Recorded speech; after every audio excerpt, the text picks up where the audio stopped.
ಕಲಬುರಗಿಯಲ್ಲಿ ಶರಣ ಬಸವ ನಂಬಿ ಬರೋ ಭಕ್ತರಿಗೆ ಕಾಮಧೇನು ಕಲ್ಪ ವೃಕ್ಷದ ಥರ ಫಲಾದಿಗಳನ್ನು ಕೊಡ್ತಾ ಇದ್ದಾನೆ ಅನ್ನುವಂಥ ವಿಷಯಗಳನ್ನು ತಾವೆಲ್ಲ ಕೇಳ್ತಾ ಹೊರಟಿದ್ದೀರಿ. ಯಾರ್ಯಾರು ಏನೇನು ಅನ್ಕೊಂಡು ಬರ್ತಿದ್ರೋ ಬಂಧವರೆಲ್ಲರಿಗೆ ಅವರ ಇಚ್ಛಾನುಸಾರವಾಗಿ ಅವರ ಭಕ್ತಿ ಅನುಸಾರವಾಗಿ ಶರಣ ಬಸವ ಹೀಗಿದ್ದ ಅಂತ ತಿಳ್ಕೊಂಡು ಕೇಳಿದ್ರೆ ಅವರವರ ಭಾವಕ್ಕೆ ಅವರವರ ಭಕುತೆಗೆ ಅವರವರ ತೆರನಾಗಿ ಇರುತಿಯನು ಶಿವಯೋಗಿ ಎನ್ನುವ ಮಾತಿಗನುಸಾರವಾಗಿ ಯಾರು ಎಷ್ಟು ಭಕ್ತಿ ಶ್ರದ್ಧೆ ಇಟ್ಟುಕೊಂಡು ಹೋಗ್ತಿದ್ರೋ ಅವರಿಗೆ ಅಷ್ಟರ ಮಟ್ಟಿಗೆ ಹೆಚ್ಚಿನ ರೀತಿ ಒಳಗೆ ಆಶೀರ್ವಾದ ಮಾಡ್ತಾ ಇದ್ದರು. ಯಾರು ಅನುಮಾನಾಸ್ಪದವಾಗಿ ಹೋಗ್ತಾ ಇದ್ರೋ ಅವರ ಅನುಮಾನ ಪರಿಹಾರ ಆಗುವ ಹಾಗೆ ಅವರಿಗೆ ತಕ್ಕ ಶಾಸ್ತಿಯನ್ನು ಮಾಡಿ ಮತ್ತೆ ಅವರನ್ನು ಉದ್ಧರಿಸಾತನೂ ಶರಣ ಬಸವನೇ ಇದ್ದ. ಮತ್ತು ಶರಣ ಬಸವರದು ಮಾತು ಅಂದರೆ ಮಾತು, ಮಾತು ಅಂದರೆ ಮಾತು, ಕುಡಿದು ಕುಡಿಯಬೇಕು, ತಗೋಬೇಕು. ಯಾವುದಕ್ಕೂ ರಾಜಿ ಆಗ್ತಕ್ಕಂಥ ರಾಜಿ ಆಗುವಂಥ ವಿಷಯನೇ ಇರಲಿಲ್ಲ. ಬ್ರಾಹ್ಮಣರ ಕುಟುಂಬದ ವಿಷಯ ನಿನ್ನೆ ನೀವೆಲ್ಲ ಕೇಳಿದ್ದೀರಿ. ಇವತ್ತು ಒಂದು ಪ್ರಸಂಗ ಬರ್ತದೆ, ಏನು ಅಂತ ತಿಳ್ಕೊಂಡು ಕೇಳಿದ್ರೆ ಒಬ್ಬಕ್ಕೆ ಬ್ರಾಹ್ಮಣ ಹೆಣ್ಮಗಳು ಶರಣರ ಹತ್ರ ಹೋಗಿ, ಅಪ್ಪ ಅವರ ಮಕ್ಕಳಿಲ್ಲಾರ್ದವ್ರಿಗೆ ಎಲ್ಲರಿಗೆ ಮಕ್ಕಳು ಕೊಡಕತ್ತೀರಿ, ನನಗೂ ಮಕ್ಕಳಿಲ್ಲ,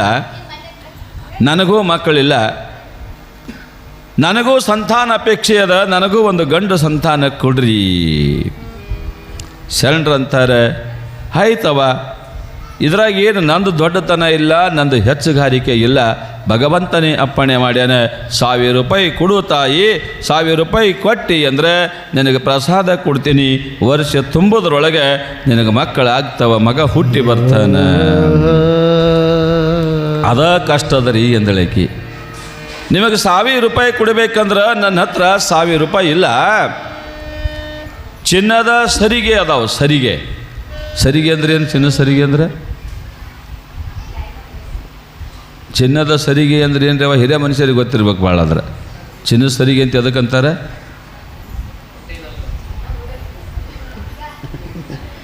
ಈಗ ನಿಮಗೆ ಹೆಂಗವು ಎಲ್ಲ ಬೋರ್ಮಾಳ, ವಜಿಟಿಕ್ಕ, ಕಾಸಿನ ಸರ, ಚಪ್ಪಲಾರ, ಇದರಂಗ ಅದನ್ನು ಒಂದು ವಸ್ತು ಕೊಳ್ಳಾಗ ಹಾಕ್ಕೊಳ್ಳೋದು.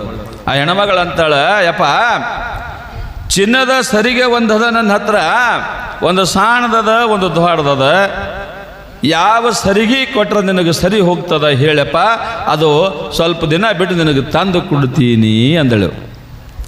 ಶರಣ ಬಸಪ್ಪ ಅಂತಾರ, ನೋಡವ, ಸಣ್ಣ ಸರಿಗೆ ಕೊಡ್ತೀನಿ ಅಂತ ಕೊಟ್ಟು ಅಂದ್ರೆ ಹೆಣ್ಣು ಮಗು ಆಗ್ತದೆ, ದೊಡ್ಡ ಸರಿಗೆ ಕೊಡ್ತೀನಿ ಅಂತೇಳಿ ತಂದು ಕೊಟ್ಟು ಅಂದ್ರೆ ಗಂಡು ಮಗು ಆಗ್ತದೆ, ನಿನಗೆ ಯಾವುದು ಬೇಕು ಹೇಳೋ, ತಗೋ ಪ್ರಸಾದ, ಆದರೆ ಮಾತಿಗೆ ತಪ್ಪಿ ನಡಿಬಾರ್ದು ಅಂತಾರೆ ಶರಣರು. ಮಾತಿಗೆ ತಪ್ಪಿ ನಡಿಬಾರ್ದು. ಕೊಡ್ತೀನಿ ಅಂದ ಬಳಿಕ ನಿನ್ನ ಮ್ಯಾಲೆ ವಿಶ್ವಾಸ ಇಟ್ಟು ನಾನು ಪ್ರಸಾದ ಕೊಡ್ತೀನಿ, ನೀನು ಅದ ನಂಬಿಕೆಯಿಂದ ನಿನ್ನ ಹೆರಿಗೆ ಆದ ನಂತರ ಬೇಕಾದ್ರೆ ತಂದು ಕೊಡು ಅಂತ ಶರಣ ಬಸಪ್ಪನವ್ರು ಹೇಳ್ತಾರೆ. ಅಂತಾಳೆ, ಹೆರಿಗೆ ಆಗುತ್ತಾನ ಯಾಕ್ರಿಯಪ್ಪ, ಸ್ವಲ್ಪ ದಿನದಾಗ ನಿಮಗೆ ತಂದು ಮುಟ್ಟಿಸ್ತೀನಿ ಅಂದಳು. ಆಯಿತು ಅಂತ ತಿಳ್ಕೊಂಡು ತಮ್ಮ ದಾಸೋಹದೊಳಗಿನ ಮಹಾಪ್ರಸಾದವನ್ನು ಅವಳಿಗೆ ಪ್ರಸಾದ ರೂಪವಾಗಿ ಕೊಟ್ಟರು. ನೋಡಮ್ಮ, ಇದನ್ನು ಭಕ್ತಿಯಿಂದ ಸ್ವೀಕಾರ ಮಾಡು, ದೊಡ್ಡ ಸರಿಗೆ ಕೊಟ್ಟಿ ಅಂದರೆ ನಿನಗೆ ಮುದ್ದಾದ ಗಂಡು ಮಗನೇ ಹುಟ್ಟಿ ಬರ್ತದಂತ ತಿಳ್ಕೊಂಡು ಹೇಳಿ ಕಳಿಸಿದ್ರು. ಮನೆಗೆ ಬಂದು ಸಡಗರ ಸಂಭ್ರಮದಿಂದ ಶರಣ ಬಸಪ್ಪ ಆಶೀರ್ವಾದ ಮಾಡ್ಯಾರ, ದಾಸೋಹದೊಳಗಿನ ಮಹಾಪ್ರಸಾದ ಕೊಟ್ಟಾರ, ನನಗೆ ಗಂಡು ಮಗು ಹುಟ್ಟಿ ಬರ್ತದಂತ ಅದ ಸಂತೋಷದೊಳಗನ ಭಕ್ತಿ ಭಾವದಿಂದ ಶರಣರ ಮಹಾಪ್ರಸಾದವನ್ನು ಸ್ವೀಕಾರ ಮಾಡ್ಯಾಳೆ. ಕೆಲವಷ್ಟು ದಿನದೊಳಗೆ ಶರಣರು ಕೊಟ್ಟ ಆಶೀರ್ವಾದ ಫಲಿಸದ ಆ ಹೆಣ್ಮಗಳು ಗರ್ಭಿಣಿ ಆಗ್ಯಾಳೆ. ಗರ್ಭಿಣಿ ಆಗಿದ್ದಾಳೆ. ತಿಂಗಳು ಉರುಳಾಕತ್ತಾವ. 1, 2, 3, 4, 5 ತಿಂಗಳಾಗ್ಯಾವ. ಈ ಹೆಣ್ಮಗಳಿಗೆ ಶರಣ ಬಸಪ್ಪಗೆ ಕೊಡೋದು ನೆನಪ ಇಲ್ಲ. 5 ತಿಂಗಳಕ್ಕೆ ಮಾಡಬೇಕಾದ ಕಳ್ಳು ಕೊಬ್ಸೋದು ಕಾರ್ಯ ಮಾಡ್ಯಾರ. ಸಂಭ್ರಮ ಪಟ್ಟರ ಎಲ್ಲರೂ ಕೂಡ. 6, 7, 8, 8ನೇ ತಿಂಗಳದಾಗ ದೊಡ್ಡ ಕುಬಸ ಮಾಡ್ಯಾರ. ಅವಾಗೂ ಈಕೆಗೆ ನೆನಪಿಲ್ಲ ಶರಣರಿಗೆ ಕುಡಿಬೇಕನ್ನೋದು. 9 ತಿಂಗಳಾಗಿ ಹೋಗ್ಯಾವ. 9 ತಿಂಗಳ ಮುಗಿದು 10ನೇ ತಿಂಗಳದೊಳಗೆ ಬಿದ್ದದ. 9.5 ತಿಂಗಳಾಗ್ಯದ. ಇನ್ನೂ ಹೆರಿಗೆ ನೋವಿನ ಲಕ್ಷಣನೇ ಇಲ್ಲ ಹೆಣ್ಮಗಳ ಬಳಿ. ಆಕೆಯ ಅತ್ತೆ ಮಾವಗೂ ಚಿಂತೆ ಆಯಿತು. ದಿನ ತುಂಬ್ಯಾವ, ನಮ್ಮ ಸೊಸಿಗಿನ್ನೂ ಹೆರಿಗೆ ನೋವು ಬರಲ್ದಲ್ಲ, ಬಾಣಂತನ ಯಾವಾಗ ಆಗೋದಿದು, ಬಾಣಂತನ ಯಾವಾಗ ಆಗೋದು ಅಂತ ತಿಳ್ಕೊಂಡು ಊರಾಗ ಜ್ಯೋತಿಷ್ ಹೇಳೋ ಸ್ವಾಮಿಗಳು ಬ್ರಾಹ್ಮಣರು ಇರ್ತಾರಲ್ಲ ಅಂಥವ್ರ ಹತ್ರ ಹೋಗಿ ಕೇಳ್ತಾರೆ. ಇವರು ನಿಮ್ಮಲ್ಲಿ ಯಾರು ಹೇಳ್ತಾರೆ ಪಂಚಾಂಗದ ಹೇಳ್ಬೇಕಾದ್ರೆ? ಚೆನ್ನಾಗಿ ಮುತ್ತೇನೆ? ಹಾಂ, ಭಾಳ ಸಂತೋಷ. ಅವ್ರ ಹತ್ರ ನೀವೇನು ಮನ್ಯಾಗ ಹುಟ್ಟಿದ್ರು ಕೇಳ್ತೀರಿ, ಸತ್ರು ಕೇಳ್ತೀರಿ, ಯಾವುದೋ ಒಂದು ಮುಹೂರ್ತ ಬೇಕಂದ್ರೆ ಅವ್ರ ಹತ್ರ ಹೋಗಿ ಕೇಳ್ತಿರಲ್ಲ. ಹಂಗೆ ಈ ಬ್ರಾಹ್ಮಣ ಹೆಣ್ಮಗಳ ಅತ್ತೆ ಮಾವನು ಕೂಡ ಅವರು ತಮ್ಮ ಆಚಾರಿ ಹತ್ರ ಹೋದರು. ಹೋದ ಕೂಡಲೇ ಅವರು ಗಣಿತ ಹಾಕಿ ಕುಂಡ್ಲಿ ಹಾಕಿ ಅಂತಾರೆ, ನೋಡ್ರಪ್ಪ ನಿಮ್ಮ ಸೊಸಿದು ಯಾವುದೋ ಒಂದು ಹರಿಕೆ ಉಳಿದದ, ಆ ಹರಿಕೆ ತೀರಿಸೋತನ ಹೆರಿಗೆ ಆಗೋದಿಲ್ಲ ಅಂತ ಹೇಳಿಬಿಟ್ರು. ಅತಿ ಮಾವ ಗೊತ್ತಿಲ್ಲ, ಆಕಿ ಶರಣ ಬಸಪ್ಪನ ಬಳಿ ಉದ್ರಿ ಪ್ರಸಾದ ತೊಗೊಂಬಂದಳಂದು ಅವರಿಗೆ ಗೊತ್ತಿಲ್ಲ. ಬಂದು ಕೇಳ್ತಾರೆ, ಅಲ್ಲವಾ ತಂಗಿ, ಮತ್ತು ನಿನಗರೆ ದಿನ ತುಂಬ್ಯಾವ, ಬಾಣಂತನ ಇಷ್ಟೊತ್ತನ ಆಗಬೇಕಾಗಿತ್ತು, ಇನ್ನೂ ಆಗಿಲ್ಲ, ಯಾಕಂತ ತಿಳ್ಕೊಂಡು ಜೋಯಿಸ್ರ ಹತ್ರ ಕೇಳಿದಾಗ ಯಾವುದೋ ಒಂದು ಹರಿಕೆ ಉಳ್ದಾದತ್ತು ಹೇಳ್ಯಾರ. ಭಾಳ ಮಂದಿ ಉಳಿದಿರ್ತಾವೆ ಹರಿಕೆ. ಎಲ್ಲರೇ ಹೋದಲ್ಲಿ ಬೇಡ್ಕೊಳ್ಳೋ ಬಂದು ಬಿಟ್ಟಿರ್ತೀರಿ, ಹೊಳ್ಳಿ ಮಾಡೋದು ನೆನಪಿರೋದಿಲ್ಲ. ನಮ್ಮಲ್ಲಿ ಎಷ್ಟೋ ಮಂದಿ ಬರ್ತಿರ್ತಾರೆ ಪಂಚಾಂಗ ಕೇಳೋಕ್ಕೆ, ಕುಂಡ್ಲಿ ಹಾಕಿ ನೋಡಿದ್ರೆ ಏನೋ ದೇವ್ರದ್ದು ಜರ ಏನೋ ಉಳ್ದದ ನೋಡ್ರಿ ಅಂತ ಹೇಳ್ತಿರ್ತೇವೆ. ದೇವ್ರದ್ದು ರೀತಿ ತಲೆ ತಿರ್ಸ್ಕೋತಿರ್ತಾರೆ. ಹೆಣ್ಣು ದೇವ್ರ ಗಂಡು ದೇವ್ರು ಹೇಳ್ರಿ, ಮತ್ತೆ ಅದನ್ನು ಹೇಳ್ಬೇಕು ನಾವು. ಹೆಣ್ಣು ದೇವರು ಹೇಳಬೇಕು, ಗಂಡು ದೇವರು ಹೇಳಬೇಕು. ಅವಾಗ ಇಲ್ಲಿ ಬಿಡ್ರಿ, ಯಾವ ಇಲ್ಲ, ಒಂದು ಅರ್ಧ ತಾಸು ಕೂತು ಮತ್ತೆ ವಿಚಾರ ಮಾಡಿ ಹೇಳ್ತಾರೆ, ಹ್ಞೂ ರೀ ನಮ್ಮ ಮನೆ ದೇವ್ರಿಗೆ ಅದು ಮಾಡ್ತು ಅಂದಿದ್ರಿ, ಅದು ಮರ್ತೀನಿ ರೀ, ಹೋಗ ಉತ್ಸವ ಅದು ಮಾಡ ಮೊದಲೇ. ಯಾವುದೋ ದೇವರಿಗೆ, ಗುರುವಿಗೆ, ಜಂಗಮರಿಗೆ ಮಾಡ್ತೀನಿ ಕೊಡ್ತೀನಿ ಅನ್ನಬಾರ್ದು, ಅಂದ್ರೆ ತಪ್ಪಿಸಬಾರ್ದು. ನೀವು ದೇವರಂದ್ರೆ ಅವ ಕಲ್ಲಂತ ನೀವು ತಿಳ್ಕೊಂಡಿರಿ, ಅವ ಕಲ್ಲಲ್ಲ. ಕಲ್ಲಿನ ರೂಪದೊಳಗಿರ್ತಕ್ಕಂಥ ಒಂದು ಚಿಶಕ್ತಿ ಅದು. ನಾವೇನು ಮಾತಾಡ್ತೀವಿ ಎಲ್ಲನೂ ಕೇಳಿಸ್ತದೆ ಅವನಿಗೆ. ನಾವು ಮಾತಾಡಿದ್ದೆಲ್ಲ ಕೇಳಿಸ್ತದೆ, ನಾವು ಮಾಡಿದ್ದೆಲ್ಲ ಕಾಣಿಸ್ತದೆ, ನಮಗನ್ನಿಸ್ತದೆ ಕಲ್ಲು ಕೂತದ, ಕಲ್ಲು ಅಂತ ತಿಳ್ಕೊಂಡು. ಯಾವುದೋ ದೇವರಿಗೆ ಹರಕೆ ಹೊರಕ್ಕೆ ಹೋಗಬಾರ್ದು. ಮೊದಲು ಹೊತ್ತರ ನೀವೇನು ಹರಕೆ ಹೊತ್ತಿರ್ತೀರಿ, ಆ ಕಾರ್ಯ ಈಡೇರ್ತು ಒಂದು ಕೂಡಲೇ ಅದನ್ನು ತೀರಿಸಿ ಬಿಡಬೇಕು. ಆರಂಭದೊಳಗೆ ಭಾಳ ಸುಂದರವಾಗಿ ಹೇಳ್ತೀವಿ, ಕೇಳ್ತೀವಿ, ಅದು ಮಾಡ್ತೀನಿ, ಇದು ಮಾಡ್ತೀನಿ, ಹಂಗೆ ಮಾಡ್ತೀನಿ, ಹಿಂಗೆ ಮಾಡ್ತೀನಿ. ಮುಂದೆ ಮಾಡೋದು ಬಂದಾಗ ಭಾಳ ಕಷ್ಟ ಬರ್ತದೆ, ಅದು ತಪ್ಪ. ಯಾವುದೋ ದೇವರಿಗೂ ಹೋಗ್ತೀನಿ ಅನ್ನಬಾರ್ದತ್ತ. ಸುಮ್ಮನೆ ನೀವು ಹೋಗ್ತೀನಿ ಅಂತ ಇಲ್ಲಿ ಕೂತು ತಟ್ಕೊಂಡ್ರೆ ಅಲ್ಲಿ ಆ ದೇವ್ರು ನಿಮ್ಮ ಹಾದಿ ಕಾಯ್ಲಿಕ್ಕತ್ತಿರ್ತಾನೆ. ಅವ ಹಾದಿ ಕಾಯ್ಲಿಕ್ಕತ್ತಂದ್ರೆ ಸಣ್ಣಗೆ ನಿಮಗೆ ಒಂದಿಲ್ಲ ಒಂದು ತೊಂದರೆ ಎಕಡರೆ ಸುರಿನಿ ಆಗಿಬಿಟ್ಟಿರ್ತಾವೆ. ನಿಮಗೆ ಗೊತ್ತಾಗೋದಿಲ್ಲ. ಊರಿಗೆ ದೇವರಿಗೆ ಹೋಗಿ ಬರ್ಲಿಕ್ಕೆ 18,000 ಖರ್ಚು ಮಾಡಬೇಕಲ್ಲ ಅಂತ ನೀವು ಅನ್ಕೊಂತೀರಿ. ಅಲ್ಲಿ 18,000 ಖರ್ಚು ಮಾಡಲಾರ ಬಟ್ಟೆಕ್ಕೆ ಈ ಕಡೆ ಏನಾಗ್ತಾವಂದ್ರೆ ಮತ್ತೊಂದು ಸಾಂಡಿಲಿ ಹೋಗ್ತಾವೆ, ದವಾಖಾನೆ ರೂಪದಾಗೋ ಮತ್ತೊಂದು ಮಗದೊಂದು ರೂಪದಾಗೋ ಹೋಗ್ತಿರ್ತಾವೆ. ದೇವರಿಗೆ ಮಾಡುವಾಗ, ಗುರುವಿಗೆ ಮಾಡುವಾಗ, ಜಂಗಮರಿಗೆ ಮಾಡುವಾಗ ಸಂಕೋಚ ಮನೋಭಾವ ಯಾರೂ ಮಾಡ್ಕೋಬೇಡ್ರಿ. ಜೋಯಿಸರು ಹೇಳಿದ್ರು, ಇಲ್ಲ ನಿಮ್ಮ ಸೊಸೆದ ಹರಿಕೆ ಉಳಿದದ ಅಂತ ತಿಳ್ಕೊಂಡು, ಹರಿಕೆ ಉಳಿದದ ಹೇಳ್ತಿರ್ತಾರೆ. ಪಂಡಿತರು ಜೋಯಿಸರು ಇದ್ದವರು ಕರೆಕ್ಟಾಗಿ ಹೇಳ್ತಾರೆ, ಅರ್ಧಂಬರ್ಧ ಜೋಯಿಸರಿದ್ದವ್ರು ಭಾಳ ಮಜಾ ಏನೇನೋ ಹೇಳಿಬಿಟ್ಟಿರ್ತಾರೆ. ಜೋಯಿಸ ಪಂಚಾಂಗ ಅಂತಂದ್ರೆ ಹೆಂಗಂದ್ರೆ ಪಂಚ ಅಂಗಗಳನ್ನು ಕೂಡಿರ್ತಕ್ಕಂಥದ್ದು. ಪಂಚಾಂಗದಾಗ ಗಣಿತ ಹಾಕಿ ಯಾರ ಹೇಳಿ, ಇವತ್ತು ಚೆನ್ನಾಗಿ ಹೇಳಿ, ಇವತ್ತು ನಾನಾ ಹೇಳಿ, ಇನ್ನೊಬ್ರು ಹೇಳಿ, ನಾವು ಕರೆಕ್ಟ್ ನೋಡೋರಿದ್ದೀವಂದ್ರೆ ಕರೆಕ್ಟ ಉತ್ತರ ಬರ್ತದೆ, ಕಚಿಬಿಚಿ ನೋಡೋರಿದ್ದೀವಂದ್ರೆ ಕಚಿಬಿಚಿ ಉತ್ತರ ಬರ್ತದೆ. ಹೌದು, ಜೋಯಿಸರ ಸಂದರ್ಭ ಬಂದಾಗ ಹೇಳ್ತೀನಿ ನಿಮಗೆ. ಒಂದು ಊರಾಗ ಗುಂಡಾ ಭಟ್ ಅಂತೇಳಿ ಒಬ್ಬ ಬ್ರಾಹ್ಮಣರು ಪಂಚಾಂಗ ಹೇಳ್ತಿದ್ರು ಊರು ತುಂಬ. ಅವರು ಬಿಟ್ಟರು ಊರಾಗ ಏನೂ ಕೆಲಸನೇ ಇಲ್ಲ. ಅವರಿಗೊಬ್ಬ ಮಗ ಇದ್ದ, ಅವ ಉಂಡಾಡಿ ಗುಂಡವ, ಮನ್ಯಾಗ ಉಂಡು ಕೆಸಿನ ಚಂತನ ಬೆಳ್ತಾನೆ, ಎಲ್ಲರೂ ಉಡಾಳದುಳಿ ತಿರುಗಾಡ್ಕೋತ ಹೋಗಿ ಬಿಡವ. ಗುಂಡಾ ಭಟ್ರಿಗೆ ವಯಸ್ಸಾಗಕತ್ತದ. ಅವ್ರಿಗೆ ಒಂದ ಚಿಂತೆ, ನನ್ನ ನಂತರ ನಮ್ಮ ಊರಾಗ ಪಂಚಾಂಗ ಹೇಳೋರು ಯಾರೂ ಇಲ್ಲಲ್ಲ, ಹೆಂಗೆ ಮಾಡಬೇಕು ಅಂತ ತಿಳ್ಕೊಂಡು ಅದ ಚಿಂತೆ ಒಳಗೆ ಮಗನಿಗಂತಾನೆ, ನೋಡು ತಮ್ಮ, ನಾನು ವಿದ್ಯಾ ಕಲಿಯೋ, ನೀ ಏನು ದುಡಿಯೋದು ಬೇಡ, ದುಃಖ ಪಡೆಯೋದು ಬೇಡ, ಸುಮ್ಮನೆ ಕೂತಲ್ಲೇ ಭಕ್ತರು ನಿನ್ನ ಪಂಚಾಂಗ ಕೇಳಿ 5-10 ರೂಪಾಯಿ ಕೊಟ್ಟರು ನಿಮ್ಮ ಜೀವನ ನಡೀತದಪ್ಪ, ಕಲ್ತಕೋ ಅಂದ್ರೆ ಸುಮ್ಮನೆ ಹ್ಞೂ ಹಾಂ ಅನ್ಕೋತದ. ಕಲೀಲಿಲ್ಲ, ಬಿಡಲಿಲ್ಲ. ಗುಂಡಾ ಭಟ್ರಿಗೆ ಕೊನೆಯ ಸಂದರ್ಭ ಬತ್ತು.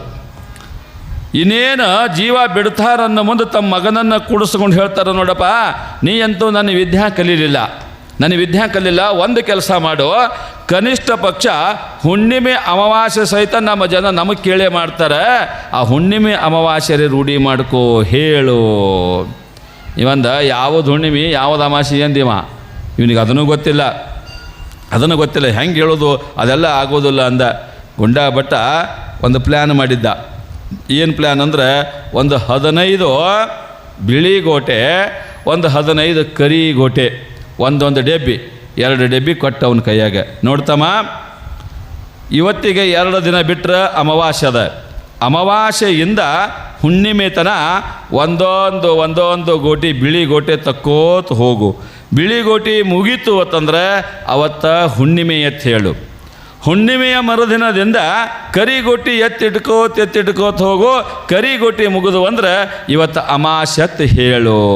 12 ಅಮಾಸಿ 12 ಹುಣ್ಣಿಮೆ ಎಲ್ಲ ಹೆಸರು ಹೇಳಿಬಿಟ್ರು. ಎಲ್ಲವನ್ನು ಹೇಳಿ ಅವರು ಶಿವನ ಪಾದ ಸೇರಿಬಿಟ್ರು. ಊರ ಮಂದಿಗೆಲ್ಲ ದೊಡ್ಡ ಚಿಂತೆ ಆಯಿತು. ಗುಂಡಾ ಭಟ್ರು ಹೋದರು, ನಮ್ಮ ಪಂಚಾಂಗ ಹೇಳೋರು ಯಾರು ಅಂತ ತಿಳ್ಕೊಂಡು. ಅವಾಗ ಇವ ಅಂದ, ಇಲ್ಲ ಅಪ್ಪ ನನಗೆ ಹೋಗೋ ಮಂದಿ ಹೇಳಿ ಹೋಗ್ಯಾನ, ನಾ ಎಲ್ಲ ಹುಣ್ಣಿಮೆ ಅಮಾಸಿ ಹೇಳ್ತೀನಿ ತೋರಿ ಅಂದ. ಮತ್ತು ಖುಷಿ ಆಯಿತು ಜನರಿಗೆ. ಅಪ್ಪ ತೀರಿದ ಮರುದಿನದಿಂದ ಹುಣ್ಣಿಮೆ ಅಮಾವಾಸ್ಯೆ ಬಂದಿತ್ತು. ಅಮಾವಾಸ್ಯೆಯಿಂದ ಹುಣ್ಣಿಮೆ ತನ ಬಿಳಿ ಗೋಟೆ ಎತ್ತಿಡ್ಕೋತ ಹೊಂಟ. ಬಿಳಿ ಗೋಟೆ ಮುಗಿದು ಕೂಡಲೇ ಊರಾಗ ಡಂಗ್ ಹೊಡ್ಸೋದು ಇವನೇ. ನಾಳೆ ಹುಣ್ಣಿಮೆ ಅಂತ ತಿಳ್ಕೊಂಡು, ನಾಳೆ ಹುಣ್ಣಿಮೆ ಆಯಿತು. ಹುಣ್ಣಿಮೆ ಮರುದಿನದಿಂದ ಕರಿಗೋಟೆ ಎತ್ತಿಡ್ಕೋತ ಹೋದ. ಕರಿಗೋಟೆ ಮುಗಿದು ಕೂಡಲೇ ನಾಳೆ ಅಮಾವಾಸ್ಯೆ ಅಂತ ಡಂಗರ್ ಹೊಡ್ಸೋತ ಹೊಂಟ. ಜನಕ್ಕೆಲ್ಲ ಭಾಳ ಖುಷಿ ಆಯಿತು. ಗುಂಡಾ ಭಟ್ರ ಮಗ ಏನೂ ಕಲ್ತಿಲ್ಲ ಅಂತ ಚಿಂತೆ ಮಾಡ್ತಿದ್ದೀವಿ, ಚಲೋ ಆಯಿತು ನಮಗೆ ಅಮಾಸಿ ಹುಣ್ಣಿಮೆರಿ ಹೇಳಕತ್ತಾನ, ಭಾಳ ಚಲೋ ಆಯಿತು ಅಂತ ತಿಳ್ಕೊಂಡು ಕೆಲವಷ್ಟು ಜನ ಹಿಂಗೆ ಮಾಡ್ಕೋತ ಹೊಂಟ. ಕರ್ಮ ಧರ್ಮ ಸಂಯೋಗ ಏನಾಗಿ ಬಿಡ್ತು ಅಂತ ತಿಳ್ಕೊಂಡು ಕೇಳಿದ್ರೆ, ಒಂದಿನ ಇವ್ರ ಮನ್ಯಾಗ 1-2 ಬೆಕ್ಕು ಜಗಳಾಡ್ಕೋತ ಒಳಗೆ ಹೊಕ್ಕು. 2 ಬೆಕ್ಕ ಜಗಳಾಡ್ಕೋತ ಒಳಗೆ ಹೊಕ್ಕವ. ಇವ ಗೋಟೆ ಡಬ್ಬಿ ಮ್ಯಾಲ ಸೆಲ್ಫ್ ಮ್ಯಾಗ ಇಟ್ಟಿದ್ದ. ಆ ಬೆಕ್ಕ ಗೋಟೆ ಡಬ್ಬಿದ್ದಲ್ಲೇ ಹೋಗಿ ಜಗಳಾಡ್ಕೋತ ಗೋಟೆ ಎಲ್ಲ ತೆಳಗೆ ಕೆಡವಿಬಿಟ್ಟು. ಗೋಟೆ ಎಲ್ಲ ತೆಳಗೆ ಕೆಡವಿಬಿಟ್ಟವ. ಗೋಟೆ ಕೆಡವು ನೋಡಿ ಆ ಗುಂಡಾ ಭಟ್ಟನ ಹೆಂಡತಿದ್ದಕ್ಕಿ ಆ ಗೋಟೆ ಎಲ್ಲ ಬಿಳಿವು ಕರಿವು ಏನೂ ಗೊತ್ತಿಲ್ಲಾರ್ದೆ ಎಲ್ಲ ಕೊಡಿಸಿ ಒಂದ ಡಬ್ಬ್ಯಾಗ ಹಾಕಿಟ್ಟಾಳೆ. ಇವ ಹೊರಗಿಂದ ಬಂದ ಕೂಡಲೇ ಆ ಗೋಟೆ ಡಬ್ಬಿ ನೋಡ್ತಾನ, ಬಿಳಿವು ಕರಿವು ಎಲ್ಲ ಕೂಡಿಬಿಟ್ಟಾವ. ಊರ ಗೌಡಗ ಕುಲ್ಕಣಿಗೆ ಕರೆಸದ. ಅವರಿಗೆಲ್ಲ ಕರೆಸಿ ಅಂತಾನ, ಡಂಗರ ಹೊಡೆಯವನಿಗೆ ಕರೀರಿ ಅಂದ. ಯಾಕ್ರಿ ಭಟ್ರ? ಇಲ್ಲ ಕರೀರಿ, ಅರ್ಜೆಂಟ್ ಅದ. ಯಾಕಂತ ತಿಳ್ಕೊಂಡು ಡಂಗರ ಹೊಡೆಯವನ ಬಂದ, ಗೌಡ್ರು ಬಂದರು, ಕುಲಕರ್ಣಿಯವರು ಬಂದರು. ಹೇಳ್ತಾನೆವ, ನೋಡ್ರಿಯಪ್ಪ ಇದೇನೋ ಸೃಷ್ಟಿ ನಿಯಮ ಬದಲಾಗಿ ಬಿಟ್ಟದ. ಇವತ್ತು ಎಲ್ಲ ಹುಣ್ಣಿಮೆ, ಎಲ್ಲ ಅಮಾವಾಸ್ಯೆ, ಎಲ್ಲ ಹಬ್ಬ ಒಂದೇ ದಿನ ಬಂದವ, ಒಂದೇ ದಿನ ಮಾಡಬೇಕು ಅಂದ ಬಿಟ್ಟವ. ನೋಡ್ರಿ, ಒಂದೇ ದಿನ ಮಾಡಬೇಕತ್ತ. ಸಂಪತ್ ಶುಕ್ರವಾರನೂ ಅವತ್ತೇ, ನಾಗರಮಸಿ ಉಂಡಿ ಕಟ್ಟೋದು ಅವತ್ತೇ, ಹೋಳಿಗೆನೂ ಅವತ್ತೇ, ಶಿವರಾತ್ರಿ ಜಾಗರಣೆನೂ ಅವತ್ತೇ, ಎಲ್ಲನೂ ಅವತ್ತೇ ಮಾಡಬೇಕತ್ತ. ಇವು ಕಚಿಬಿಚ್ಚಿದ್ದು ಅಂದ್ರೆ ಹಿಂಗೆ ಆತವ. ಕಚಿಬಿಚ್ಚಿ ಪಂಡಿತರಿದ್ದು ಅಂತಂದ್ರೆ ಹಂಗಿಲ್ಲಿ ಜೋಯಿಸ್ರು ಹೇಳ್ಯಾರ. ಜೋಯಿಸ್ರು ಹೇಳಿದ್ದನ್ನು ಕೇಳಿ ಸುಶಿಗಂತಾರ, ನೋಡವ ಎಲ್ಲರೇ ನೀ ಹರಕೆ ಹೊತ್ತಿದ್ದೇನೆ ಹೇಳು ಅಂದಾಗ ಆಕೆ ಅಂಥಳ, ಶರಣ ಬಸಪ್ಪನವರಿಗೆ ಮಗು ಆದರೂ ಸರಿಗೆ ಕೊಡ್ತೀನಿ ಅಂದಿದ್ರಿ, ಇನ್ನೂ ಕೊಟ್ಟಿಲ್ಲ. ಹಂಗಾರೆ ಅದೊಂದು ಸಣ್ಣ ಸರಿಗೆ ಕುಡುನು ತಾ ಅಂತ ತಿಳ್ಕೊಂಡು ಮಾವ ಸಣ್ಣ ಸರಿಗೆ ತೊಗೊಂಡು ಹೊಂಟಾನ. ಈಕಿ ಅಂಥೇಳ, ಮಾಮ ಸಣ್ಣ ಸರಿಗೆ ಒಯ್ದ್ರೆ ಹೆಣ್ಣು ಮಗು ಹುಡುತ್ತದ್ರಿ ಅಂದವ. ಮತ್ತು ಹೆಂಗೆ ಮಾಡಿದೆ? ದೊಡ್ಡ ಸರಿಗೆ ಒಯ್ದು ಕೊಡ್ರಿ. ಆಯ್ತಂತ ತಿಳ್ಕೊಂಡು ದೊಡ್ಡ ಸರಿಗೆ ಒಯ್ದು ಶರಣ ಬಸಪ್ಪನವರ ಮುಂದಿಟ್ಟು, ಯಪ್ಪ ನಮ್ಮ ಸೊಸೆ ನಿಮಗೇನು ಹರಕೆ ಹೊತ್ತಿದಳೋ ಹರಕೆ ತಗೋರಿ, ಸುಸೂತ್ರವಾಗಿ ಬಾಣಂತನ ಆಗುವ ಹಾಗೆ ಆಶೀರ್ವಾದ ಮಾಡ್ರಿ ಅಂತ ತಿಳ್ಕೊಂಡು ಇಲ್ಲಿ ಸರಿಗೆ ಕೊಟ್ಟನ ಶರಣರ ಕೈಯೊಳಗೆ. ಈ ಹೆಣ್ಣುಮಗಳಿಗೆ ಹೆರಿಗೆ ನೋವು ಪ್ರಾರಂಭ ಆಗ್ಯಾವ. ಹೆರಿಗೆ ನೋವು ಪ್ರಾರಂಭ ಆಗಿ ಕ್ಷಣಾರ್ಧದೊಳಗೆ ಮುದ್ದಾದ ಒಂದು ಗಂಡು ಮಗುವಿಗೆ ಜನ್ಮ ಕೊಟ್ಟಿದ್ದಾಳೆ ಹೆಣ್ಣುಮಗಳು. ಶರಣರ ಯಾರ್ದು ತಾವು ಇಟ್ಟುಕೊಳ್ಳೋದಿಲ್ಲ, ತಮ್ಮದು ಯಾರಿಗೂ ಇಟ್ಟುಕೊಳ್ಳೋಕೆ ಬಿಡ್ದಿದ್ದಿಲ್ಲ. ಮಾತು ಅಂದ್ರೆ ಮಾತು, ಗೆರೆ ಅಂದರೆ ಗೆರೆ, ಆ ನಿಟ್ಟಿನೊಳಗೆ ಅವರು ಜೀವನ ನಡೆಸಿಕೊಂಡು ಹೋಗ್ತಾ ಇದ್ದರು. ಮಕ್ಕಳಿಲ್ಲದವರಿಗೆ ಮಕ್ಕಳ ಕೊಟ್ಟೆ, ಮಕ್ಕಳು ಬೇಡೆಂದವರಿಗೆ ಕೊಡುವುದನ್ನೇ ಬಿಟ್ಟೆ, ಹಕ್ಕಿಗಳಿಗೆ ಹೊಲದ ಕಾಳನ್ನೇ ತೂರಿ ಬಿಟ್ಟೆ, ಹಕ್ಕಿಗಳೇ ಹರನೆಂದು ದಾಸೋಹವರಿಟ್ಟೆ. ಪರಮೇಶ್ವರ ಜಗದೀಶ್ವರ, ಪರಮೇಶ್ವರ ಜಗದೀಶ್ವರ, ಕಲಬುರಗಿ ಶ್ರೀ ಶರಣ ಬಸವೇಶ್ವರ, ಕಲಬುರಗಿ ಶ್ರೀ ಶರಣ ಬಸವೇಶ್ವರ, ಪರಮೇಶ್ವರ.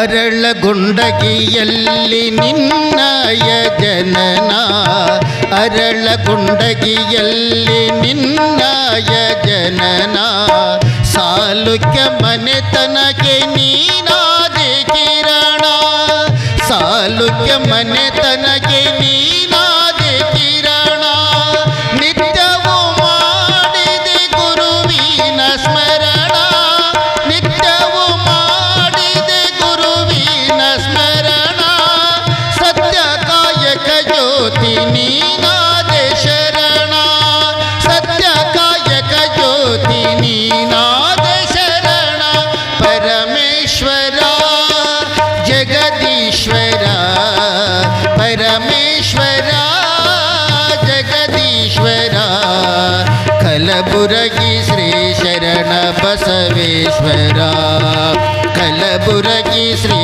ಶರಣ ಬಸವೇಶ್ವರ, ಪರಮೇಶ್ವರ.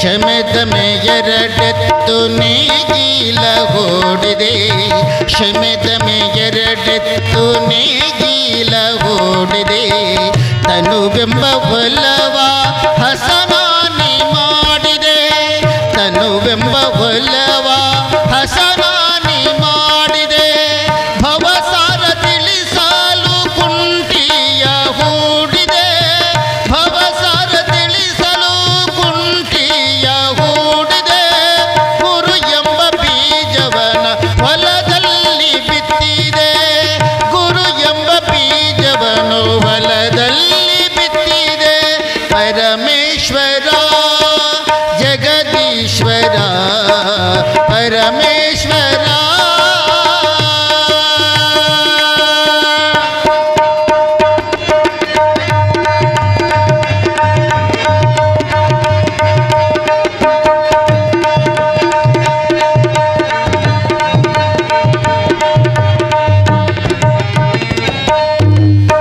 ಸಾವಿರ ಕೊಳ್ಳಿಗೆ ಸಂತಾನ ನೀಡಿದೆ, ಸಾವಿರ ಕೊಳ್ಳಿಗೆ ಸಂತಾನ ನೀಡಿದೆ, ಅಪಹಾಸ ಮಾಡಿದವರಿಗೆ ನಿನ್ನ ಲೀಲೆ ತೋರಿದೆ, ಅಪಹಾಸ ಮಾಡಿದವರಿಗೆ ನಿನ್ನ ಲೀಲೆ ತೋರಿದೆ, ಜಾತಿಗೆ ನರಮನೆಗೆ ಜ್ಯೋತಿ ನೀನಾದೆ, ಜಾತಿಗೆ ನರಮನೆಗೆ ಜ್ಯೋತಿ ನೀನಾದೆ, ದೊಡ್ಡಪ್ಪ ಅಪ್ಪಗೊಲಿದು ಸುಕ್ಷೇತ್ರ ಮಾಡಿದೆ, ದೊಡ್ಡಪ್ಪ ಅಪ್ಪಗೊಲಿದು ಸುಕ್ಷೇತ್ರ ಮಾಡಿದೆ, ಪರಮೇಶ್ವರ ಜಗದೀಶ್ವರ, ಪರಮೇಶ್ವರ ಜಗದೀಶ್ವರ, ಕಲಬುರಗಿ ಶ್ರೀ ಶರಣ ಬಸವೇಶ್ವರ, ಕಲಬುರಗಿ ಶ್ರೀ ಶರಣ ಬಸವೇಶ್ವರ, ಪರಮೇಶ್ವರ ಪರಮೇಶ್ವರ ಪರಮೇಶ್ವರ.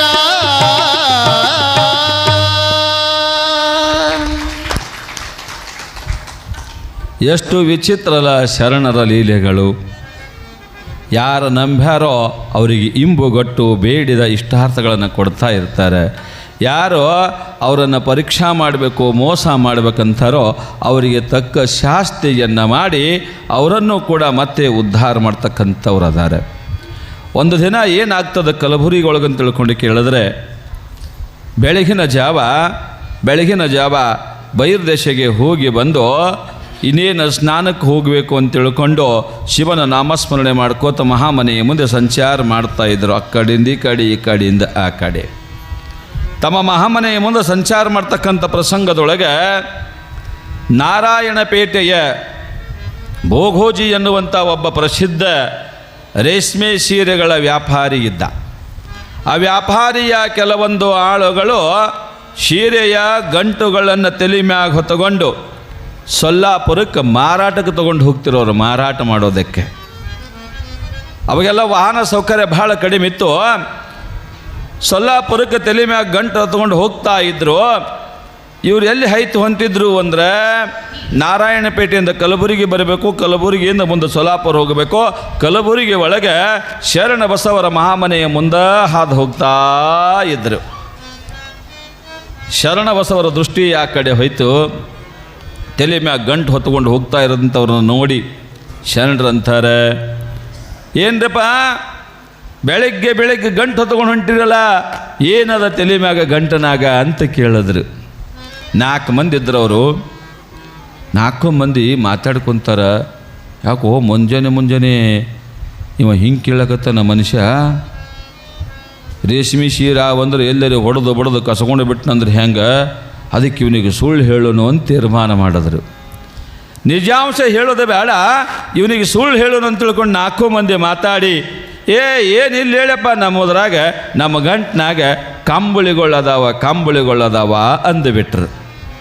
ಹೌದಾ, ಆಲೆಪ್ಪ ನಿಮ್ಮ ಇಚ್ಛಾ ಇದ್ದಂಗೆ ಆಲೆ ಒಳ್ಳೆಯದಾಗಲಿ ಅಂತ ತಿಳ್ಕೊಂಡು ಶರಣರು ತಮ್ಮ ಕೆಲಸಕ್ಕೆ ಹೋದರು. ಇವರು ಮುಂದೆ ಹೋದರು ಮಾರ್ಕೆಟ್ಗೆ. ಸೊಲ್ಲಾಪುರಕ್ಕೆ ಕಾಲ್ನಡಿಗೆ ಏರಿ 2-3 ದಿನ ಬಿಟ್ಟು ಹೋಗಿ ತಲುಪಿರ್ತಕ್ಕಂಥವ್ರು ಬಜಾರದೊಳಗೆ ಶೀರೆ ಗಂಟು ಹಚ್ಚಬೇಕಲ್ಲ, ಶೀರೆ ಗಂಟು ಹಚ್ಕೊಂಡು ಕೂತಾರೆ. ಜನ ಬರೋದಕ್ಕೆ ಶುರುವಾಗ್ಯದ. 4 ಜನ ತಮ್ಮ ಗಂಟು ಬಿಚ್ಚಿ ನೋಡ್ತಾರೆ. ಏನಾಗಿತ್ತು ಅಲ್ಲಿ ಅಂತ ತಿಳ್ಕೊಂಡು ಕೇಳಿದ್ರೆ ರೇಷ್ಮೆ ಸೀರೆ ಬದಲಾಗಿ ಕಂಬಳಿ ಆಗಿಬಿಟ್ಟಿದ್ದು. ಒಟ್ಟು 4 ಗಂಟೆ ಕಂಬಳಿ ಆಗಿಬಿಟ್ಟಿದ್ದು. ಗಾಬರಿ ಆಗಿಬಿಟ್ರು ಅವರು. ರೇಷ್ಮೆ ಸೀರಿಲ್ಲ, ಎಲ್ಲನೂ ಕಂಬಳಿ ಆಗಿಬಿಟ್ಟವ. ಹೆಂಗೆ ಮಾಡೋದು ಅಂತ ತಿಳ್ಕೊಂಡು ಪಟ ಗಂಟೆ ಕಟ್ಟಿ 3 ಮಂದಿ ಅಲ್ಲೇ ಕೂತರು. ಒಬ್ಬ ನಾರಾಯಣಪೇಟೆಗೆ ಓಡಿ ಹೊಂಟ.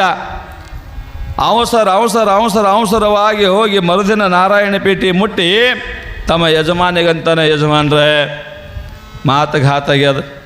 ಏನಾಗ್ಯದು, ನಾವು ಒಯ್ದಿರ್ತಕ್ಕಂಥ ರೇಷ್ಮೆ ಸೀರೆ ಎಲ್ಲನೂ ಕೂಡ ಸೊಲ್ಲಾಪುರ ಸಂತ್ಯಾಗ ಹೋಗಿ ಗಂಟೆ ಬಿಚ್ಚಿದ್ರೆ ಕಂಬಳಿ ಆಗಿಬಿಟ್ಟವ. ಅವ ಶಿಡ್ಜಿಗೆ ಹುಚ್ಚ ಹಿಡಿತು, ರೇಷ್ಮೆ ಸೀರೆ ಕಂಬಳಿ ಹೆಂಗಾಗ್ತವೆ, ಅದು ಹೆಂಗೆ ಸಾಧ್ಯದ? ಅಲ್ವೋ ಏನೇನಾಯ್ತು ಅಂದಿಟ್ಟು ನೀವು ಹೋಗ ಮುಂದೆ ಏನೇನಾಯಿತು, ಯಾರ್ಯಾರು ಭೇಟಿಯಾಗಿದ್ರು, ಏನಾಯಿತು ಒಂಜರ ಹೇಳ್ರಿ ಅಂದಾಗ ಅಂತಾನ, ಯಪ್ಪ ಕಲಬುರಗಿ ಒಳಗೆ ಬ್ರಹ್ಮಪುರದಾಗ ಹಾದು ಹೊಂಟಿದ್ವ, ಅಲ್ಲೊಬ್ಬ ಅಜ್ಜ ಕುಂತಿದ್ದ. ಅವ ಗಂಟ್ನಾಗಿ ನಾವತ್ತಂದ, ನಮಗೇನೋ ಅವನ ಮ್ಯಾಲ ಸಂಶಯ ಬಂದು ಸುಳ್ಳು ಹೇಳಿಬಿಟ್ಟಿವಿ ಕಂಬಳಿ ಅವತ್ತೇಳಿ. ಅಲ್ಲಿ ಹೋಗಿ ನೋಡೋದ್ರಾಗ ಕಂಬಳಿ ಆಗ್ಯಾವ. ಭೋಗೋಜಿಗೆ ಪಕ್ಕ ಗೊತ್ತಾಯ್ತು. ಹುಚ್ಚಪ್ಪಗಳ ತಪ್ಪು ಮಾಡಿರಿ, ನೀವು ತಪ್ಪು ಮಾಡಿರಿ.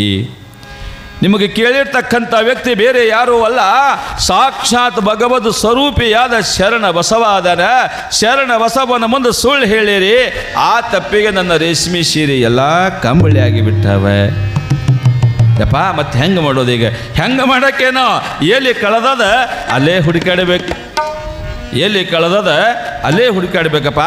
ನಡ್ರಿ ಹೋಗೋನು. ಶರಣ ಬಸಪ್ಪನ ಪಾದಕ್ಕೆ ಹಣೆ ಹಚ್ಚಿ ನಮಸ್ಕಾರ ಮಾಡಿ ಕ್ಷಮೆಯನ್ನು ಕೇಳಿಬಿಟ್ರಾಯ್ತು. ಮತ್ತು ಯಥಾವತ್ತಾಗಿ ಅವರು ಸೀರೆಗಳಾಗ್ತವಂತ ತಿಳ್ಕೊಂಡು ತನ್ನ ಆಳ ಮಗನ ಕರ್ಕೊಂಡು ಶೇಡ್ಜಿ ಶರಣ ಬಸವೇಶ್ವರರ ಹತ್ತಿರ ಬರ್ತಾರೆ. ಬಂದು ಅವರ ಪಾದಕ್ಕೆ ನಮಸ್ಕಾರ ಮಾಡಿ, ಅಪ್ಪ ನಮ್ಮ ಆಳುಗಳು ತಪ್ಪು ಮಾಡ್ಯಾವ, ನಮ್ಮ ಆಳುಗಳು ನೀವು ಯಾರು ಅನ್ನೋದು ಗೊತ್ತಿಲ್ಲದೇನೆ, ನಿಮ್ಮ ಶಕ್ತಿ ಗೊತ್ತಿಲ್ಲಾರ್ದೇ ತಪ್ಪು ಮಾಡ್ಯಾವ. ರೇಷ್ಮೆ ಸೀರೆ ಇದ್ದ ಗಂಟುಗಳೊಳಗೆ ಕಂಬಳಿ ಅದಾವಂತ ತಿಳ್ಕೊಂಡು ಸುಳ್ಳು ಹೇಳಿಬಿಟ್ಟಾರೆ. ನಿಮ್ಮ ಮುಖದಿಂದ ಬಂದ ವಾಣಿಯಪ್ಪ, ನನ್ನ ಕಿಮ್ಮತ್ತಿನ ರೇಷ್ಮೆ ಸೀರೆಗಳೆಲ್ಲವೂ ಕೂಡ ಕಂಬಳಿ ಆಗಿಬಿಟ್ಟವೋ ತಂದು, ಉದ್ಧಾರ ಮಾಡಬೇಕು ಅಂದಾಗ ಶರಣ ಬಸವಂತಾನ, ಅದ್ರಾಗ ರೇಷ್ಮೆ ಸೀರೆ ದೇವೇನ ಮತ್ತು ಇವ ಕಂಬಳಿ ಅಂತ ಹೇಳೋದಲ್ಲ, ಅದ ಯಪ್ಪ ಅದ ನಿಮ್ಮ ಮ್ಯಾಲ ಅನುಮಾನ ಪಟ್ಟು ಏನೋ ತಪ್ಪು ಮಾಡ್ಯಾವ. ಭಗವಂತ 4 ದೊಡ್ಡ ಗಂಟು ಸೀರೆ ಅದಾವೆ, ಉದ್ಧಾರ ಮಾಡಬೇಕು ನನ್ನ ತಿಳ್ಕೊಂಡು ಅವರ ಪಾದಕ್ಕೆ ಹಣೆ ಹಚ್ಚಿ ನಮಸ್ಕಾರ ಮಾಡಿ ಕೇಳಿದಾಗ ಶರಣ ಬಸಪ್ಪನವ್ರಂತಾರೆ, ಆಯಿತು ಒಳ್ಳೆಯದಾಗಲಿ, ಹೋಗಿ ಸೀರೆ ಮಾರ್ಕೊಂಡು ಬರ್ರಿ ಅಂದ್ರೆ. ಯಾವಾಗ ಇವರು ಹೋಗಿ ಸೀರೆ ಮಾರ್ಕೊಂಡು ಬರ್ರಿ ಅಂದ್ರು, ಅಲ್ಲಿ ಕಂಬಳಿರ್ತಕ್ಕಂಥವೆಲ್ಲವೂ ಕೂಡ ಬದಲಾಗಿ ರೇಷ್ಮೆಯ ಸೀರೆಗಳಾಗಿ ಪರಿವರ್ತನೆ ಹೊಂದಿಬಿಟ್ಟಿದ್ದು.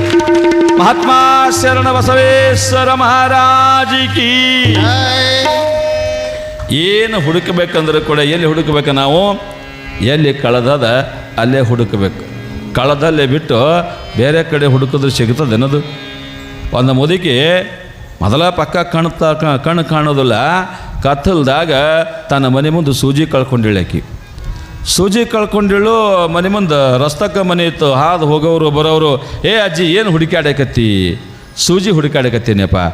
ನಿನ್ನ ಕಡಿ ಮುದುಕಿ, ಕತ್ತಲ್ದಾಗ ಹುಡುಕಾಡ್ತಾ ಸಿಗ್ತದೇನ? ಬೆಳಕನಾಗ ಹುಡುಕಾಡು ಅಂದರು ಅವರು. ಬೆಳಕನಾಗ ಹುಡುಕಾಡು ಅಂತವ್ರು ಸಹಜವಾಗಿ ಹೇಳಿಬಿಟ್ರು. ಈ ಮುದುಕಿ ಸೂಜಿ ಕಳೆದಿದ್ದು ತನ್ನ ಮನೆ ಮುಂದೆ, ಈಕೆ ಬಂದಳು ಬಸವಣ್ಣನ ಗುಡಿ ಮುಂದೆ ಹುಡುಕಾಡಬೇಕಂತ ಹೇಳಿ. ಹುಡುಕಾಡಕತ್ತಾಳ. ಈಕಿ ಹುಡುಕೋದು ನೋಡಿ ಹೋಗೋರು ಬರೋರು ತಾವು ಏನು ಕಳೆದದ ಗೊತ್ತಿಲ್ಲ, ಎಂತಂತ ಗೊತ್ತಿಲ್ಲ, ಅವರು ಎಲ್ಲ ಹುಡುಕಾಡಕತ್ತರು. ಬರೀ ಎಲ್ಲ ಹುಡುಕಾಡಕತ್ತರು. ಒಬ್ರು ಮಾತಿಲ್ಲ, ಕತಿ ಇಲ್ಲ. ಮುದುಕೇನೋ ಹುಡುಕಾಡ್ಲಕತ್ತಾಳ, ಏನೋ ಕಳೆದಿರಬೇಕು, ಸಿಕ್ಕವ್ರಿಗೆ ಸಿಗಲಾಟೆ ಅಂತ ತಿಳ್ಕೊಂಡು ಹೆಚ್ಚು ಕಡಿಮೆ ಇಡೀ ಊರಲ್ಲಿ ಹೊಳೆ ಆಗ್ಯದ. ಎದಕ್ಕೆ? ಹುಡುಕಾಡ್ಲಿಕ್ಕೆ. ಏನು ಗೊತ್ತಿಲ್ಲ. ಹುಡುಕಾಡಕತ್ತಾರ. ಆ ಪ್ರಸಂಗದೊಳಗೆ ನಮ್ಮ ದ್ಯಾವಣ್ಣ ಅಂತ ಒಬ್ಬ ಪಂಡಿತ ಬಂದ. ಅಲ್ಲಿ ಎಲ್ಲ ಮಂದಿ ನೋಡ್ದ, ಹಿಂಗೆ ತೆಳಗವಾಗಿ ಹುಡುಕಾಡಕತ್ತಾವ. ಏನಾರು ಕೇಳಬೇಕಂತ ತಿಳ್ಕೊಂಡು ಸೀದಾ ಮುದುಕಿ ಬಲ್ಲೆ ಹೋದ. ಏ ಮುದುಕಿ, ಏನು ಹುಡುಕಾಡಕತ್ತಿ? ಸೂಜಿ ಹುಡುಕಾಡಕತ್ತೀನಿ. ಸೂಜಿ ಏನಾಗೆ? ಸೂಜಿಗೆ ಕಳೆದದ. ಸೂಜಿ ಅನ್ನೋ ಶಬ್ದನೇ ಎಲ್ಲರೂ ಕಿವಿಯಾಗಿ ಬಿತ್ತಲ್ಲ, ಎಲ್ಲರೂ ಹುಡುಕಾಡೋದು ಬಿಟ್ಟು ಹೊಂಟು ಬಿಟ್ಟರು. ಅವರು ಮುದುಕಿ ಅಲ್ಲೇ ಕೂತಿದ್ದು. ನೀವು ದ್ಯಾಬಣ್ಣ ಅಂತಾನೆ, ಸೂಜಿ ಎಲ್ಲಿ ಕಳೆದದ ನಿಂದು? ನಮ್ಮ ಮನೆ ಮುಂದೆ ಕಳೆದದ. ನಿನ್ನ ಮನೆ ಮುಂದೆ ಕಳೆದ ಸೂಜಿ ಇಲ್ಲಿ ಯಾಕೆ ಹುಡುಕಾಡಕತ್ತಿದಿ? ಅಲ್ಲಿ ನಿನ್ನಂಥವನು ಒಬ್ಬ ಬಂದಿದ್ದ, ಬೆಳಕನಾಗ ಹುಡುಕಾಡಂದ, ಅಲ್ಲಿ ಬೆಳಕನಾಗ ಹುಡುಕಾಡ್ಲಿಕ್ಕೆ ಬಂದೀನಿ ಅಂತ. ಕಳೆದಿದ್ದು ಕಳದಲ್ಲೇ ಹುಡುಕಾಡಬೇಕು, ಇದ್ದದ್ದು ಇದ್ದಂಗೆ ಇರಬೇಕದು. ಶರಣ ಬಸವಂತನ ಅವರನ್ನು ಉದ್ಧಾರ ಮಾಡಿ ಕಳಿಸಿಬಿಟ್ಟಿದ್ದಾನೆ ಶರಣ ಬಸವ. ಒಂದಲ್ಲ ಎರಡಲ್ಲ, ಶರಣ ಬಸವ ಭಾಳ ಸೋಸಿ ನೋಡ್ತಿದ್ದ ಭಕ್ತರ ಮನಸ್ಸನ್ನು ಒಳಹೊಕ್ಕು ನೋಡ್ತಿದ್ದ ಶರಣ. ಬರೀ ಮೇಲ್ನೋಟಕ್ಕೆ ಅವರನ್ನು ಉದ್ಧಾರ ಮಾಡ್ತಾ ಇರಲಿಲ್ಲ, ಭಕ್ತರ ಮನದ ಒಳಗೆ ಹಕ್ಕು ಏನದನ್ನೋದೆಲ್ಲವನ್ನು ಸೋಸಿ ತೆಗಿತಾ ಇದ್ದ ಶರಣ ಬಸವ. ಶರಣರ ಕೀರ್ತಿ ನಾಡಿನ ತುಂಬ ಹಬ್ಬಕತ್ತದೆ. ಮಕ್ಕಳ ವಿಷಯದಾಗಂತೂ ದೊಡ್ಡ ಸುದ್ದಿ ಆಗಿಬಿಟ್ಟಿತ್ತು. ಎಲ್ಲರೂ ಕೂಡ ಒಳ್ಳೆಯವರನ್ನೂರೇ ಇರೋದು ಜಗತ್ತಿನೊಳಗೆ. ದೇವರಿಗೆ ಬಯ್ಯ ಮಂದಿ ನಾವು ದೇವರಿಗೂ ಸುಮ್ಮನೆ ಬಿಡೋದಲ್ಲ, ಅವನಿಗೆ ಬೈತೇವು. ಅವ ಕಿವಿ ಕೇಳಿಸೋದಿಲ್ಲ ತಿಳಿ ಚಲೋ ಅದ ನಮ್ಮ ಬಸ್ತಾನಿ. ಇಲ್ಲಾಂದ್ರೆ ದಿನ 100 ಸಲ ಕೊಲ್ತಿದ್ದವ ನಮಗೆ, ದಿನದಾಗ 100 ಸಲ. ಸಿಟ್ಟು ಬಂದಾಗೂ ಬೈತೀವಿ, ಖುಷಿ ಆದಾಗೂ ಬೈತೀವಿ. ಬೈಯೋದು ಸ್ವಾಭಾವಿಕ ಆಗಿಬಿಟ್ಟದ ನಮ್ಮೆಲ್ಲರಿಗೂ ಕೂಡ. ಹಂಗೆ ಶರಣ ಬಸಪ್ಪ ಜಗತ್ತಿಗೆ ಇಷ್ಟೆಲ್ಲ ಒಳ್ಳೆಯದನ್ನು ಮಾಡಕತ್ತಿದ್ರೂ ಕೂಡ, ಅವರ ಶಕ್ತಿ ಏನದ ಅನ್ನೋದು ಗೊತ್ತಿದ್ರೂ ಕೂಡ, ಸಾತ್ಖೇಡ್ ಅಂತ ತಿಳ್ಕೊಂಡು ಒಂದು ಊರು ಬರ್ತದೆ, ಅದ ಕಲಬುರಗಿ ಜಿಲ್ಲೆ ಒಳಗೆ ಸಾತ್ಖೇಡ್ ಅಂತೇಳಿ. ಆ ಸಾತ್ಖೇಡದೊಳಗೆ KBK ಕಂಪ್ನಿ ಗೊತ್ತದಲ್ಲ, KBK ಕಂಪ್ನಿ ಅವ್ರು ಕೂತು ಮಾತಾಡಕತ್ತಿರು. ಏನಲ್ಲಿ ಅವ ಮಕ್ಕಳಿಲ್ಲಾರ್ದವ್ರಿಗೆ ಎಲ್ಲರಿಗೆ ಮಕ್ಕಳು ಕೊಡ್ತಾನತ್ತ, ಅದು ಹ್ಯಾಂಗೆ ಕೊಡ್ತಾನಲ್ಲಿ? ಅವ ದೇವ್ರೇ ಆದಲ್ಲ ನೋಡ್ರಿ, ಅವ ದೇವ್ರೇ ಆದಲ್ಲ ನೋಡೋಣ, ನಾವು ಪರೀಕ್ಷೆ ಮಾಡೋನು ಅಂದ್ರವರು. ಹೆಂಗೆ ಮಾಡೋದು? ಹೆಂಗೆ ಮಾಡೋಕ್ಕೇನದ? ನಾವಿಬ್ಬರು ಒಳಗೆ ಒಬ್ಬರು ಸೀರೆ ಉಟ್ಕೊಂಡು ಬ್ಲೌಸ್ ಹಾಕ್ಕೊಂಡು ನಾವೊಬ್ಬರು ಹೆಣ್ಮಗಳಾಗೋದು, ಒಬ್ಬ ನೀ ನನ್ನ ಗಂಡ ಆಗಕತಿ, ಇಬ್ಬರು ಕೂಡಿ ಶರಣರ ಹತ್ರ ಹೋಗಿ ಮಕ್ಕಳು ಕೇಳೋನು, ಹೆಂಗೆ ಕೊಡ್ತಾನ ಕೊಡ್ಲಿ ಅವ ಅಂದರು. ಮತ ಬತ್ತಿಲಿ ವಿನಾಶಕಾಲೇ ವಿಪರೀತ ಬುದ್ಧಿ. ಚಂದಾಗಿ ಉಂಡು ತಿಂದು ಹೊಲ ಮನೆ ಮಾಡ್ಕೋತಿದ್ರು. ಅವರ ಕರ್ಮ ಅವ್ರಿಗೆ ಕುಂದರಗೊಡ್ಲಿಲ್ಲ. ಒಂದು ಹುಡುಗ ಸೀರೆ ಉಟ್ಕೊಂಡ, ಬ್ಲೌಸ್ ಹಾಕ್ಕೊಂಡ, ಅಗದಿ ನೀಟಾಗಿ ತಲೆ ಮ್ಯಾಗ ಸೆರಗ ಹಚ್ಕೊಂಡು, ಕಿವ್ಯಾಗ ಮೂಗನಾಗ ಎಲ್ಲ ಹಾಕ್ಕೊಂಡು ಹೆಣ್ಮಗಳಾಗಿಬಿಟ್ಟ. ಒಂದಾಕಿ ಗಂಡ ಆಯಿತು. ಇಬ್ಬರು ಕೂಡಿ ಸಾತಕೇಡದಿಂದ ಕಲಬುರಗಿಗೆ ಶರಣ ಬಸವನ ಹತ್ತಿರ ಬರ್ತಾರೆ. ಶರಣ ಬಸವೇಶ್ವರರ ಹತ್ತಿರ ಬಂದು, ಅಪ್ಪ ಮಕ್ಕಳಿಲ್ಲಾರ್ದವ್ರಿಗೆಲ್ಲ ಮಕ್ಕಳು ಕೊಟ್ಟಿರಿ ಅಂತ, ನಮಗೂ ಮದುವೆ ಆಗಿ ಭಾಳ ದಿವಸ ಆಯಿತು ಯಪ್ಪ, ನಮಗೂ ಮಕ್ಕಳು ಬೇಕಾಗ್ಯವ, ಮಕ್ಕಳು ಕೊಡು. ಶರಣರು ಅಂತಾರೆ, ಗಂಡು ಬೇಕೋ ಹೆಣ್ಣು ಬೇಕೋ? ಗಂಡಿಗೆಟ್ಟು ಹೆಣ್ಣಿಗೆಟ್ಟು ಅಂತ ಕೇಳೋದ್ರಿ ಇವರು. ಗಂಡು ಬೇಕಂದ್ರೆ 1000 ರೂಪಾಯಿ ಕೊಡ್ರಿ, ಹೆಣ್ಣು ಬೇಕಂದ್ರೆ 500 ರೂಪಾಯಿ ಕೊಡ್ರಿ. ಹಂಗಾರೆ 1000 ರೂಪಾಯಿ ತೋರಪ್ಪ, ನಮಗೊಂದು ಗಂಡು ಸಂತಾನ ಆಶೀರ್ವಾದ ಮಾಡ್ರಿ. ಆಯ್ತಂತ ತಿಳ್ಕೊಂಡು 1000 ರೂಪಾಯಿ ತಗೊಂಡ್ರು. ದಾಸೋಹದೊಳಗಿನ ಪ್ರಸಾದವನ್ನು ಕೊಡಬೇಕಾದ್ರೆ ಆ ಹೆಣ್ಣು ವೇಷಧಾರಿ ಹುಡುಗನಿಗೆ ಹೇಳ್ತಾರೆ, ತಾಯಿ ಉಡಿ ಒಡ್ಡು ಅಂತ ತಿಳ್ಕೊಂಡು ಹೇಳಿದ್ರು. ತಾಯಿ ಉಡಿ ಒಡ್ಡು ಅಂತ ತಿಳ್ಕೊಂಡು ಹೇಳಿದಾಗ ಉಡಿ ಮಾಡ್ತಾಳೆ. ಉಡಿ ಮಾಡಿದ ಪ್ರಸಂಗದೊಳಗೆ ಶರಣ ಬಸವರು ಆಕೆಯ ಉಡಿ ಒಳಗೆ ತಮ್ಮ ಪ್ರಸಾದವನ್ನು ಹಾಕ್ತಾರೆ. ಪ್ರಸಾದವನ್ನು ಆಕೆಯ ಉಡಿಯಲ್ಲಿ ಇಟ್ಟ ಮರುಗಳಿಗೆ ಒಳಗೆ ಈ ಹುಡುಗ ಅದಾವಂತಾನ, ಲೇ ನಿನಗೆ ಮಕ್ಕಳಾಗ್ತಾವಂತ, ಶರಣ ಬಸಪ್ಪ ನಿನಗೆ ಮಕ್ಕಳಾಗ್ತಾವಂತ ಪ್ರಸಾದ ಕೊಟ್ಟ ಇವ ದೇವ್ರಂತಾರೆ ಜನ, ದೇವರು ನಿನಗೆಲೆ ಮಕ್ಕಳಾಗ್ತಾವ, ಒಲೆ ಕಳಿ ಸೀರಿ ಅಂತ ತಿಳ್ಕೊಂಡು ಶರಗ ಹಿಡಿದು ಜಗ್ಗಾಕತ್ತ ನೀವ, ಕಳಿ ಸೀರಿ ಅಂತ ತಿಳ್ಕೊಂಡು ಶರಗ ಹಿಡಿದು ಜಗ್ಗಾಕತ್ತಾನ. ಯವ್ವಾ ನನ್ನ ಸೀರಿ ಜಗ್ಗು ಬ್ಯಾಡ್ರಿ ಎಲ್ಲ ಕತ್ತದದು ಹುಡುಗ. ಏನಾಗಿ ಬಿಟ್ಟಿತ್ತು ಅಂತ ತಿಳ್ಕೊಂಡು ಕೇಳಿದ್ರೆ, ಶರಣ ಬಸವರಲ್ಲಿ ಕಪಟ ವೇಷ ಹಾಕಿಕೊಂಡು ಬಂದಿರತಕ್ಕಂಥ ಪುರುಷ ಸ್ತ್ರೀ ವೇಷ ತೊಟ್ಟುಕೊಂಡು ಏನು ಬಂದಿದ್ದ, ಶರಣ ಬಸವರ ಆಶೀರ್ವಾದದಿಂದ ಅವರ ವಾಣಿಯಿಂದ ಅದು ನಿಜವಾಗಿ ಹೆಣ್ಣಾಗಿ ಪರಿವರ್ತನೆಯಾಗಿ ಬಿಟ್ಟಿತ್ತು, ಹೆಣ್ಣಾಗಿ ಪರಿವರ್ತನೆ ಆಗಿಬಿಟ್ಟಿತ್ತು. ಶರಗ ಹಿಡಿದು ಜಗ್ತಾನೆ, ಯಾವ ನನಗೆ ನಾಕ್ಷ ಆಗ್ತದೆ, ಶರಗ ಜಗ್ ಬ್ಯಾಡ್ರಿ ಎಲ್ಲ ಕತ್ತದ ಇವಂತಾನೆ. ಏಯ್ ಮುಗೀತ ನಾಟಕ, ಅವನಿಗೆ ಪರೀಕ್ಷೆ ಮಾಡಬೇಕಾಗಿತ್ತು, ಬಂದೀವಿ, ನಿನಗೆ ಮಕ್ಕಳಾಗ್ತಾವಂತ ಹೇಳೇನ, ನಾ ಕಳೆದ ಬಿಡ್ತೀನಿ ನೋಡಿ ಸೀರಿ ಅಂತಾನೆ. ನಾ ಕಳೆದ ಬಿಡ್ತೀನಿ ನೋಡಿ ಸೀರಿ ಅಂದಾಗ ಜೀವ ಹೋದಂಗಾಗಿ ಬಿಡ್ತು ಆ ಹುಡುಗ ಹೋಗಿ ಹುಡುಗಿ ಬಿಟ್ಟಿದ್ದಕ್ಕೆ. ಇಲ್ಲ ಹಂಗೆ ಮಾಡಬೇಡ್ರಿ, ಹಂಗೆ ಮಾಡಬೇಡ್ರಿ, ನನ್ನ ಮಾನದ ಪ್ರಶ್ನೆ ಸೀರಿ ಕಳಿಬೇಡ್ರಿ ಅಂದಾಗನ ಗಾಬರೈತಿದ್ದು ಆಸಾಮಿ. ಇದು ಆಸಾಮಿ ಗಾಬರಾಯಿತು. ಏನರೇ ಆಗ್ಯಾದ ನಿನಗೆ ಹಿಂಗ್ಯಾಕೆ ಮಾಡಕತ್ತಿ, ನನಗೇನೂ ಆಗಿಲ್ಲ, ಶರಣ ಬಸಪ್ಪನ ನುಡಿ ಒಳಗೆ ಆಶೀರ್ವಾದ ಇಟ್ಟ ಬರುಗಳಿಗೆ ಒಳಗೆ ನಾನು ಗಂಡಲ್ಲ ಹೆಣ್ಣಾಗಿ ಬಿಟ್ಟಿನಿ ಅಂತ ತಿಳ್ಕೊಂಡು ಹೇಳಿಬಿಡ್ತಾಳೆ. ಖಬರ ತಪ್ಪ ಮಗನಿಗೆ, ಅವನಿಗೆ ಗಂಡೋಗಿ ಹೆಣ್ಣಾಗಿ ನಂದಾಗಿ ಅವ ತಳ ಬಿಟ್ಟಲ್ಲಿಂದ ಸೀದಾ ಸುದ್ದಿ ಹೋಯ್ತು. ಎಲ್ಲಿ ಸಾತಕೆಡಕ್ಕೆ ಯಾವ ಹುಡುಗ ಹುಡುಗಿ ಆಗಿತ್ತೋ ಅವ್ರವ್ವ ಅಪ್ಪ ಅವ್ರ ಬಂಧು ಬಳಗಕ್ಕೆಲ್ಲ ಸುದ್ದಿ ಮುಡ್ತು. ಅವರೆಲ್ಲ ತಂಡವಾಗಿ ಬಂದು ಶರಣರ ಪಾದಕ್ಕೆ ನಮಸ್ಕಾರ ಮಾಡಿ, ಅಪ್ಪ ಮತ್ತ ಹೇಳೋದು ಅದೇ ರೀ, ಏನದು ಹೊಟ್ಯಾಗ ಹಾಕೋರಿ, ಹೊಟ್ಯಾಗ ಹಾಕೋರಿ, ಹೊಟ್ಯಾಗ ಹಾಕೋರಿ ಹೇಳೋದು ಅದೇ. ಸಾಮಾನ್ಯವಾಗಿ ಅಂತಿರ್ತೀರಿ ನೀವೆಲ್ಲ, ಹೊಟ್ಯಾಗ ಹಾಕೋರಿ, ಹೊಟ್ಯಾಗ ಹಾಕೋರಿ, ಮನೆಗೆ ಯಾರ್ಯಾರ ಗುರುಗಳು ಬರಲಿ, ದೊಡ್ಡವ್ರಿರಲಿ ಸಣ್ಣವ್ರಿರಲಿ, ಹೊಟ್ಯಾಗ ಹಾಕೋರಿ ಹೊಟ್ಯಾಗ ಹಾಕೋರಿ ಅಂತೀರಿ, ಹೌದಿಲ್ಲ?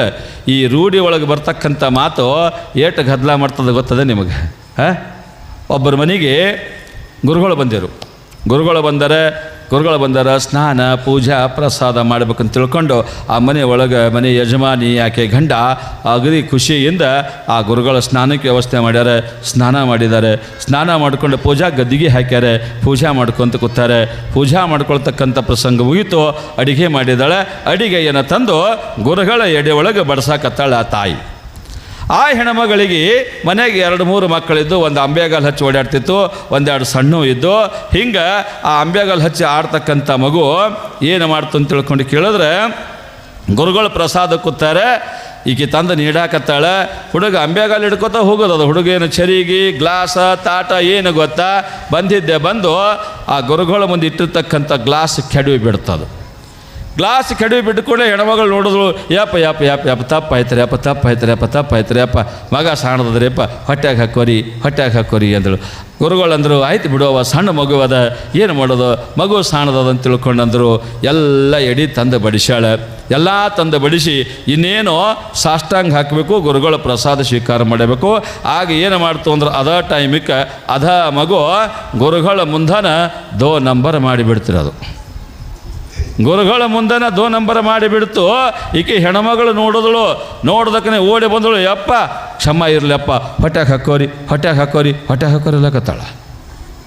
ಗುರುಗಳ ಮುಂದೆ ಇಕ್ಕಿ ನೀಡಿದ ಎಡಿ ಇದ್ರೆ ಮಗ ಇಟ್ಟಿದ್ದು 1 ಎಡಿ. ಯಾವ್ದು ಹಾಕೋಬೇಕು ಅವ್ರು ಹೊಟ್ಯಾಗ, ಏನು ಅದು ಹಾಕೋಬೇಕಾ ಇದು ಹಾಕೋಬೇಕಾ? ರೂಢಿ ಒಳಗೆ ಬಳಸ್ತಕ್ಕಂಥ ಮಾತುಗಳು ಒಂದೊಂದು ಪ್ರಸಂಗದಾಗ ಎಲ್ಲೆಲ್ಲಿಗೆ ಹೋಗಿ ಮುಡ್ತಾವ ಅನ್ನೋದು ಅರಿವ ಇರೋದಿಲ್ಲ ನಮಗೆ. ಹೊಟ್ಯಾಗ ಹಾಕೋರಿ ಭಾಳ ಸಲ ತಿರ್ತಿರಿ ನೀವು, ವಿಚಾರ ಮಾಡಿ ಅನ್ರಿ, ಹೊಟ್ಯಾಗ ಹಾಕೋರಿ ಅಂತ ಹೇಳ್ಕೊಂಡು.